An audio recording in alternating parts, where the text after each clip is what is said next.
Ça viendra. Mais oui. Il te choisira. C'est fait. Bon. Faut mettre juste ton pied.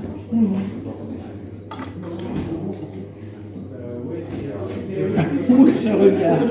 Ouh là là. Je trouve qu'elle a l'œil un peu coquin et goguenard en même temps. Oui, oui, oui. Bon. Alors, maintenant on va prendre une innocente qui est juste en face de moi. Bah ouais, vous ne pouviez pas trouver mieux. Hein. Alors, hop. L'innocence, belle. Ah, un petit cœur rouge. Et voilà. Comment? Moi, je suis fan. Alors, mon premier est une lettre de l'alphabet. Mon deuxième aime tout ce qui brille. Mon troisième est un talent que l'on peut avoir. Mon tout a beaucoup de travail aujourd'hui, le jour de la Saint-Valentin. Cupidon. Gagné, bravo. Il entre un peu en prière, quelques sourates, quelque chose de doux, quelque chose de tendre. Et il la regarde dans les yeux et lui dit: ma fille, tu n'es pas malade. Que se passe-t-il? Ouvre ton cœur. Alors la jeune fille, elle se met à pleurer, elle lui dit: j'ai un amoureux et je ne suis plus vierge. Je ne peux donc pas me marier, ce serait jeter l'opprobre sur ma famille. Et j'aime mon père, j'aime ma mère, je ne veux pas me marier. Donc, je joue au malade. Il la regarde et lui dit: attends-moi. Saint-Valentin, c'est bien, mais il y a aussi Cupidon et Psyché. Donc il était une fois un roi et une reine qui avaient 3 filles.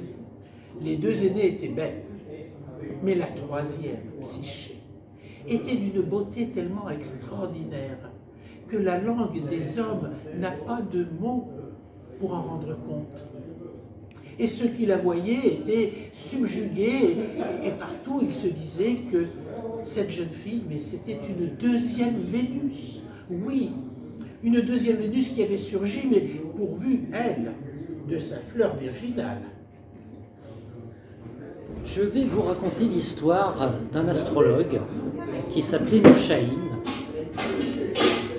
qui n'était pas un très très bon astrologue.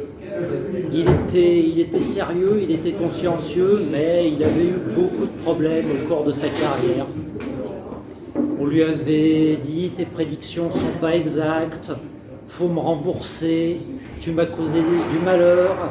On lui a intenté des procès en charlatanerie, on l'a mis à la porte. Enfin, ça a été compliqué. Il a eu une vie qui était pas très marrante dans l'ensemble. Sur la fin, D'organiser une course. Donc il s'agirait d'aller jusqu'aux limites du royaume avec leur monture et de revenir au palais. Le roi leur disant: je donnerai la main de ma fille à celui de vous deux dont la monture sera la plus lente. Bon, les 2 princes sont un peu déconcertés. Ils ne savent pas trop compenser tout ça, comment ils vont faire. Mais la princesse, il y en a un des 2 qu'elle préfère.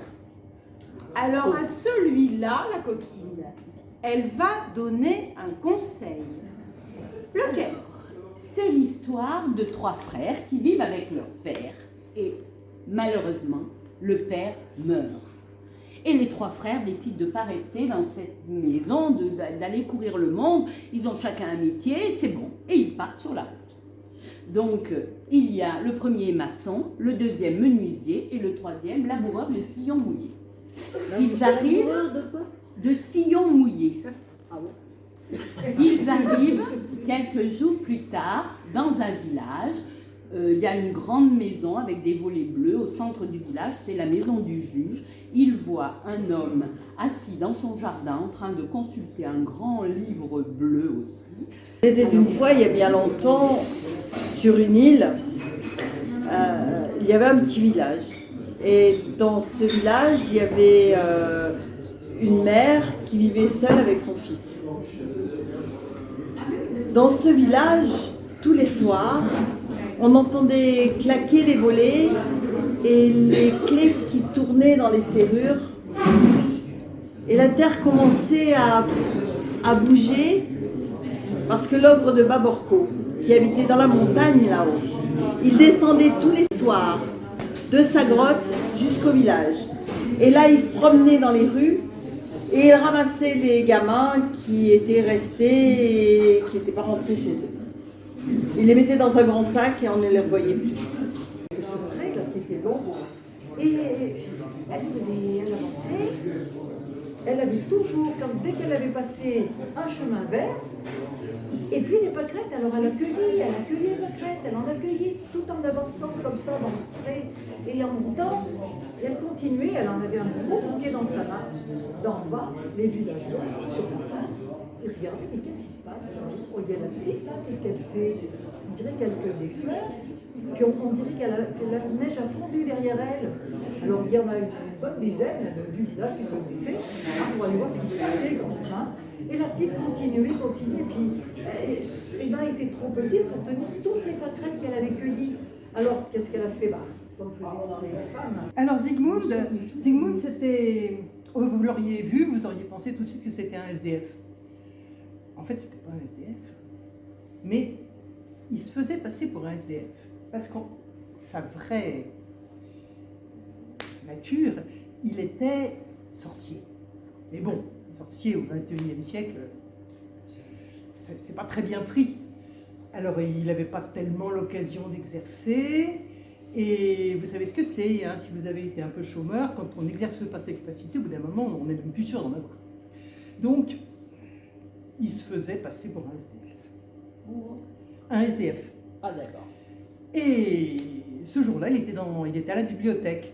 Il allait très souvent dans la bibliothèque, c'est pas mal, hein, la bibliothèque. Il fait chaud quand il fait froid dehors, il fait sec quand il pleut, on est à l'ombre quand il y a du soleil. Ce qui est embêtant, c'est qu'on ne peut pas manger, encore que discrètement. Enfin bref, il était donc à la bibliothèque et il regardait un oiseau.